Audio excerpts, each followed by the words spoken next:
Hi, this is Heather Christensen with Envisioneering, and I'm inviting you to attend the personal branding workshop that I am doing with Mitra Engen of Engen and Associates with the Chamber on Thursday at, what time is it at? 7:30 a.m.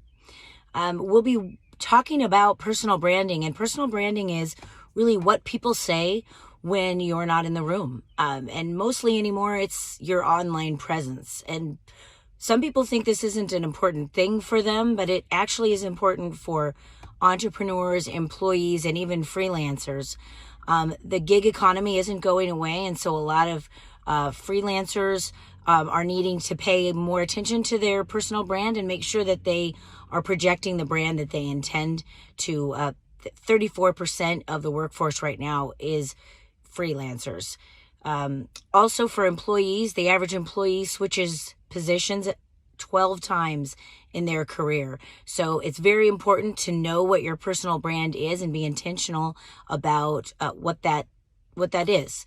70% of employers are checking candidates online before hiring, and 43% monitor their current employees on social media. So you have an impression that you're making, and it doesn't take too much effort to make sure that you can be intentional about that. I look forward to seeing you there. Thanks.